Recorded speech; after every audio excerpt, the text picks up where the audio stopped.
आज हम संज्ञा करेंगे। इसमें संज्ञा किसी व्यक्ति, वस्तु, स्थान आदि के नाम को संज्ञा कहते हैं। संज्ञा के भेद। आज हम संज्ञा के नए तरीके के भेद करेंगे जो आज तक हमने कभी करे ही नहीं है। फर्स्ट इज वस्तु की जीवंतता एवं अजीवंतता के आधार पर। वस्तु की जीवंतता एवं अजीवंतता के आधार पर संज्ञा के दो भेद हैं, प्राणीवाचक संज्ञा एवं अप्राणीवाचक संज्ञा। प्राणीवाचक संज्ञा वो होती हैं जिसमें जान होती है, जिसमें जीवन होता है, लाइक लड़का, घोड़ा, पक्षी आदि जो चल फिर सकते हैं। अप्राणीवाचक संज्ञा जो चल फिर नहीं सकते, जो बोल नहीं सकते, लाइक ईंट, दीवार, पेड़ आदि। ठीक है। सेकंड टर्म है गणना के आधार पर। गणना के आधार पर हम संज्ञा को दो भागों में बांटते हैं, गणनीय एवं अगणनीय। गणनीय जिसको गिना जा सके, लाइक इन नंबर्स, एक आम, चार आम, एक लड़का, चार लड़के। गणनीय मतलब एक वचन और बहुवचन के रूप में यूज होता है। इसको जातिवाचक संज्ञा के रूप में यूज किया जाता है। ठीक है। सेकेंड वन इज अगणनीय। अगणनीय जिसे गिना ना जा सके, केवल मापा जा सके, जिसको हम गिन नहीं सकते, सिर्फ माप सकते हैं। लाइक दूध। दूध को हम ये थोड़ी बोलेंगे एक दूध दे दो, दो दूध दे दो, हम ऐसे ही बोलेंगे ना, 1 लीटर दूध, 2 लीटर दूध। घी। घी को हम ये थोड़ी बोलेंगे एक घी, दो घी। एक घी भी घी है और 2 किलो घी भी घी है। तो वो एज एन जिसको हम माप सकते हैं, और ये एज एन व्यक्तिवाचक, भाववाचक, द्रव्यवाचक और समूहवाचक यूज होता है, और जबकि गणनीय एज एन जातिवाचक यूज होता है। आई होप आपको ये क्लियर होगा। अभी इसके साथ के और भी हैं भेद जो अभी आगे आपको देखने को मिलेंगे। Thank you. व्युत्पत्ति के आधार पर संज्ञा के 3 भेद हैं, रूढ़, यौगिक और योग रूढ़। रूढ़ में ऐसी संज्ञाएं जिनका खंड निरर्थक होता है, मतलब जिनका अगर हम उनको विभाजित करते हैं, जैसे हम उनको तोड़ते हैं तो उनका कोई अर्थ नहीं निकल के आता, वो निरर्थक हो जाते हैं। लाइक आम। आम में आ और अम है।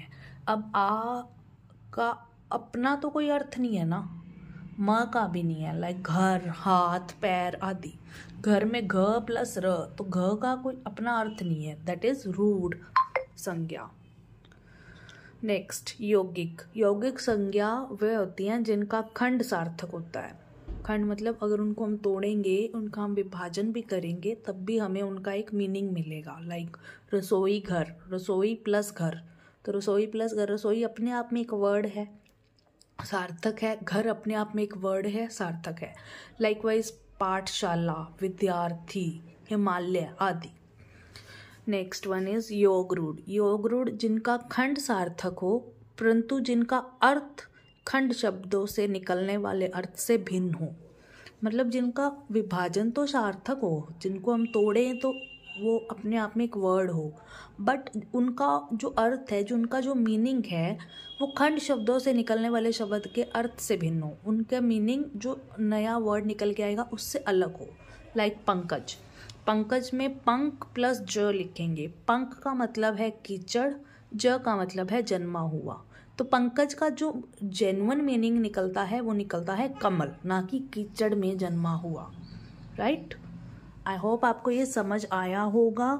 उत्पत्ति के आधार पर भेद नेक्स्ट हम अभी करेंगे। फोर्थ वन इज अर्थ के आधार पर संज्ञा के 5 भेद हैं, व्यक्तिवाचक संज्ञा, जातिवाचक संज्ञा, समूहवाचक संज्ञा, द्रव्यवाचक संज्ञा, भाववाचक संज्ञा। व्यक्तिवाचक संज्ञा किसी विशेष व्यक्ति, वस्तु के नाम को कहते हैं व्यक्तिवाचक संज्ञा। लाइक गंगा, तुलसीदास, राम, पटना, उड़ीसा, भारत आदि।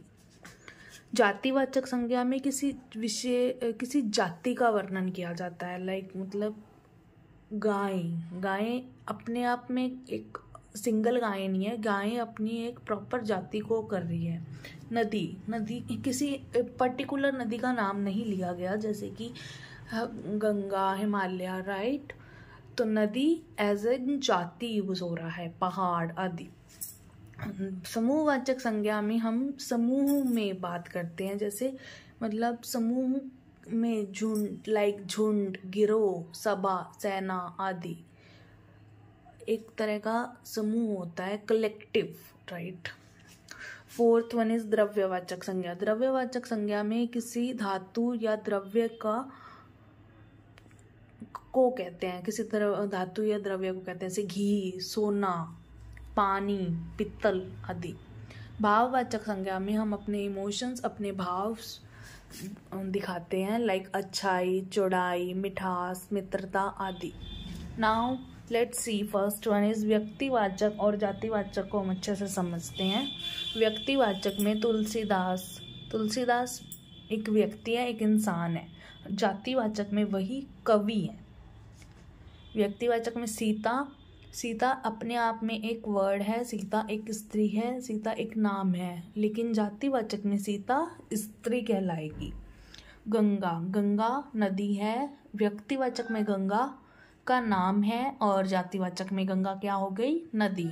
कोलकाता व्यक्तिवाचक में कोलकाता अपने नगर का प्रॉपर नाम है, जबकि जातिवाचक में वो नगर कहलाएगा।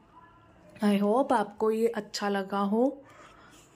अभी इसका एक पॉइंट रह गया है जो कि अभी दिखाती हूँ क्या रहा है वो, उसके बाद हमारी संज्ञा फुल्ली कंप्लीट हो जाएगी। संज्ञा के भेदों में परिवर्तन भी होता है। फर्स्ट वन इज जातिवाचक व्यक्तिवाचक के रूप में होती है। जातिवाचक व्यक्तिवाचक के रूप में कभी कभी जातिवाचक संज्ञा किसी एक ही वस्तु का बोध कराने के कारण व्यक्तिवाचक के रूप में हो जाती है।